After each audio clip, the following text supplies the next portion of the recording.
Can we start with the off-season workouts, just how it's going? I mean, everything's going really well. I mean, we just finished on Friday, finished our first phase of the winter program. Now we'll make a transition to phase 2, which is, switch up rather than having just the Friday tour of duties. We go Tuesday, Thursday mornings. I think for the first 4 weeks, I mean, you see a team that has really entered the off season with a great purpose, pushing extremely hard in the weight room, nutritionally. Obviously what we've been able to do out on the field with those tour of duty workouts it's been great. I mean, the workload is increased all-time high that we've had since we've been here. You guys are embracing the work. We've got 20+ newcomers that have jumped in and doing a really good job. Excited about that group and what they're going to be able to bring to the program. And as things for where we are right now, it's on track to what we were hoping to be able to see. And as we jump into next week and transition to phase 2, it's we got to have that same type of growth. But I like the mindset of the guys. Why do you think you've seen the edge that you talked about, or the better performance than you've had in previous ones? I think it's continued elevation within the program, understanding the standard. Guys are hungry. They want to go achieve more. And then when you talk about the objective of our program, it's to get better. And we had last year was a great run. We had it was definitely a special year for some of the things that occurred, but it didn't end the way we wanted. And at the end of the day, we have a football team with a lot of talented individuals. We've got a great young men, great coaching staff. I mean, we want to push for more, and just to go out there and maximize the opportunity that's ahead. And I haven't needed any motivational speeches. These guys they understand the expectation, and it's our job as coaches to help show them the things that they can accomplish, the things they can do. And I think we're seeing that in all places, not just in the weight room or not just on the field. I mean, that continued push in the classroom, that continued push, socially, giving back even within the community. I think you see our guys do a really good job of making that impact around Tallahassee, and I'm proud of them for that too. Are they hungrier because of because of what happened last year? I mean, I think they're hungry for opportunity. You could tie it. There's guys that are in our program that were not a part of it last year that they're bringing their element into it, and just everybody wants to push to continue to improve. And so I think what happened a year ago, I'm sure has we all have feelings about it, but it's not going to do anything for this year's team, other than just we have a chance to go and continue to get better, and that's what we're going to push towards. Mike, you obviously, it's been over a month and a half since the playoff stuff and being left out. I mean, do you still think about it? Is it still something you guys talk about? And when you're at these events, what do the fans what do they say to you about that? And what do they want? What do you like to tell them about it? Well, I mean, it's there's people, whether you're going on the road recruiting, every high school you go into, somebody's going to probably bring it up. But it is what it was, and I don't get to control what happened, but ultimately it's for this year, for where we're going, for what's ahead. It's go be the best we can be, and I'm excited about this team that we have. I'm excited about the guys that we have within the program that are getting new opportunities and even bigger roles than what they've had before, and then the newcomers that are joining the program and the element that they bring into it. And it's a great group of young men, and so that's our focus. Our focus is pouring into them. We can't do anything about a year ago. This will be our first stop on our tour for the boosters. I'm sure I'll hear it a few times of everybody's feelings, and you can have your feelings. That doesn't, I mean, those players that finished their eligibility and are no longer, part of the program, they're going to live with those feelings for the rest of their life of what happened. But what we can do as a program is we can push to make sure that we use every experience and to be able to grow from each experience. There's a lot of things that happened in the last 4 years nobody wanted to go through, but they helped us, as we have continue to work to elevate the program because of some of those experiences. So at the end of the day, that's what our message is and what we have to try to go live out. What was it about DJ that I guess you guys maybe didn't necessarily have to go after a quarterback in the transfer portal, had to be a good fit? What was it about him that made him someone worth attaining and going after? Well, I think it's the total package of who he is, the ability that he has, the experiences that he's been through. I really love our quarterback room. I think Brock Glenn is he got put in a challenging situation there towards the end of last year. Luke coming in as a true freshman. I mean, even in his first month, yes, we got a we haven't been out there on the practice field and all those things, but I mean, just the type of young man, the type of work ethic, the talent and ability that he has, I'm very excited about. And DJ brings a seasoned veteran that has been through it all. And, I think he's been through the highs. He's played at an elite level at times in his career. He has, unbelievable potential of what he within his skill set. But, he's got a humility, a work ethic, a great character. I've respected DJ from really my first time ever interacting with him was at an ACC media day a few years back. And, I remember the first thing he came up to me.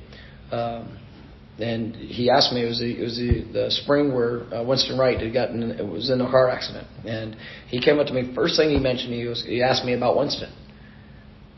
They did not have a previous relationship. There was nothing there that tied them together. He just heard the story. And I remember finding Coach Swaney afterwards. I was like, man, that is a real human being. Like, for whatever he is as a player and all the things like that, he's just...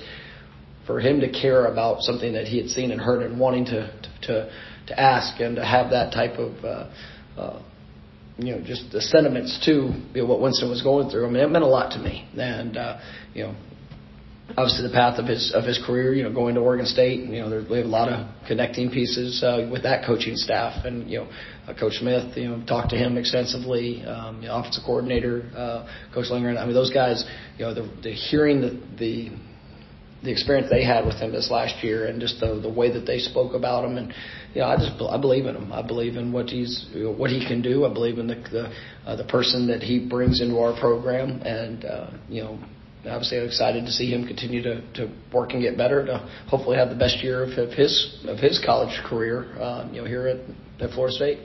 As you talk football with him, I think Luke mentioned that he's really good on the grease board and, is it more, are you still in the process where you're still trying to figure out like what he likes, or is it more showing him what you guys do? No, it's always, I mean, every year, that'll be for all the quarterbacks, right.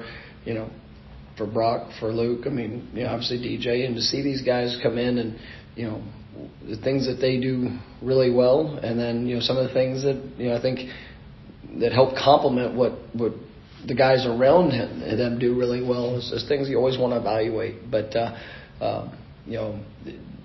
one of the things DJ and I did on his official visit, we went through and watched 3 games. Just wanted to hear him talk. I wanted to, watch a game that he played it really, really well, a game that was, kind of back and forth, had some good moments and some plays, and then, one of the games that were the most challenging. And I loved that. It's kind of a stamp for me that said, all right, this is a guy that I could absolutely coach, and I believe that we can help, but also that he brings the right dynamic and makeup of what we're looking for, and so it's going to be a little bit of all of it as we move forward. And there are certain things that I've got a pretty good sense that he does well just from watching as much of him as we watched on him, and then the conversations, but also if he didn't fit what we like to do, or probably would have not gone that direction. You like the accountability when you were watching the film? You liked his accountability? I liked what he saw, what he said, the good and the bad. There's always plays in every game, but even some of the things that he said, I think I can assist in growth. And I say Coach Hokar is our program, this Florida State, as general. And so it was more of building that, just getting a sense of where it is and how we feel that we can all help each other. Can you share which 3 games those were? I'm curious. It was, I think, Washington State, Oregon, and Washington, I believe, were the 3. The last time he was in the ACC, he lost his starting job. And I think when people saw that you signed him, there's people who had those memories of what his time was like at Clemson. So when you sat down and you talked to him and you watched the tape, what did you see from Clemson and particularly last season that gave you the confidence and belief that he could be the best he could be with you guys this season? Oh, I mean, it's really all of it. It's the conversation. It's what I see on film. It's his perspective. I see the ability. I mean, I think he has tremendous ability. He's got a really good mind. He's been in some tough situations. I don't get too caught up on what other people's perceptions of, especially at quarterback, because we just lived it. There's plenty of people that didn't perceive Jordan Travis to be a great quarterback. I'm really glad that got the opportunity to show that he was. And so things happen. And what I like about DJ's journey is that he had to go through it. It's not some of those things that he had to work through were challenging, and he responded and went into a different and unique situation, kind of a totally different offense from what he had been in. And that's something that does excite me, is there's elements in both of what he had done and what he did this past season that I think we can marry up. That our offense is kind of a mix of some really good elements of both that I think he can be successful in. So I'm excited to work with him. I'm excited about what he brings, and obviously where that can go.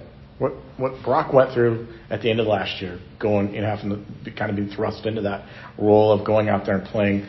What have you seen since the Orange Bowl that maybe kind of gives you kind of some good feelings about the direction he's going to go? I was really proud of Brock. I mean, even the bowl game didn't go the way anybody wanted it to go, but you still, even in his game, you saw progression, you saw growth. I mean, he missed it, and you guys out at practice know. I mean, he missed a good part of the season with an injury where he wasn't even able to practice. So for a true freshman that missed some of that time during the year and then being thrust into into those stages, of what he had to do.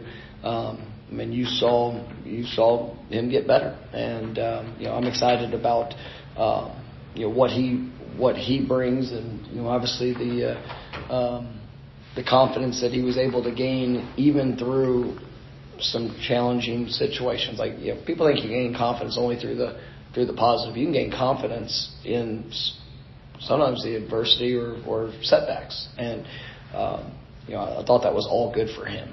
And he's just a great young man. He's had a wonderful first month of our off-season program, even just our conversations after the game. Because you don't realize, even when you go back to the weight of some of the decisions, because we all heard a year ago of Jordan, when he got hurt, and then the selection, and there's some emotional things that go to when you're the guy that's one of the guys that's working to replace him, and potentially not being what people wanted. And there's a lot of the emotional part that you have to work through that. And Brock was such he's a great young man. And I mean, the mental fortitude that he has just to be able to work through some of those things, like it is. I'm excited for where his future can go, just because of the maturity that he has and the makeup that he brings, and it's gonna be fun.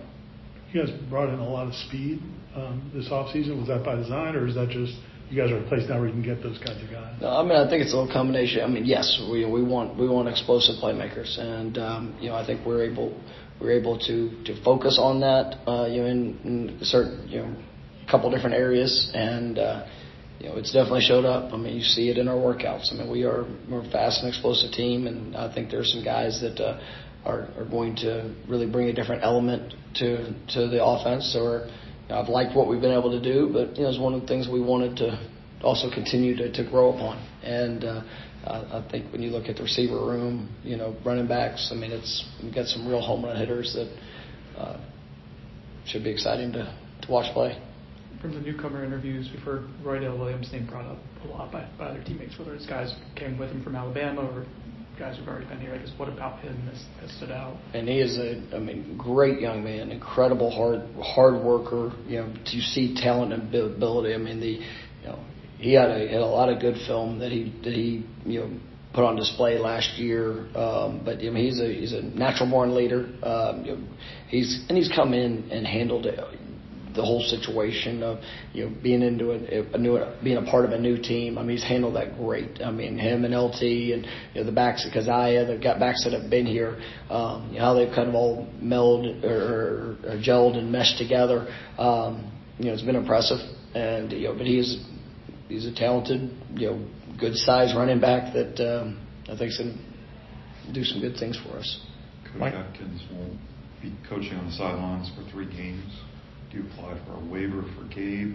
How do you approach that? Yeah, we'll go through. We've got a preliminary process of things that we'll do, and we kind of get into more details of that as we get closer. AZ and Shy talked in the bowl game about trying to be more leaders this year, step up, and are you seeing that from them and other guys in that situation? Absolutely, and you see guys that Ventrell deciding to come back. Was also another big part. You look at those 3 guys in that secondary. Still have some other guys that I think are good leaders, but those are 3 really good football players that have made great plays for us that have an opportunity, and to see them embrace the role and really try to push to be that example on a day in and day out basis, and that's I find them and try to be extremely hard on them. You'll hear it even throughout it because it's leadership is something that you had to prove through action, and those guys have been a wonderful example for the first couple of years, but now they're taking another step. So trying to provide opportunities for them to show how we want to respond, to show them to help bring along some of the newcomers that this is different for them, and where the accountability on all things. It's got to be put on display, and when some of your best players embrace that, it just helps the transitional process for the other ones. And so I've been really proud of those guys and just what they've done. Spring practice, does it logistically look differently because of construction? Like, you might be limited on field, stadium? Yeah, the stadium's not going to be a big difference. Obviously we'll have some barriers and things on the home side that. There's going to be some elements of that, but obviously we do lose a field as construction's going on. But we still have our full length, grass field outside and the full indoor. So we got plenty of field space to utilize. But that's going to be something that carries over into the season as well.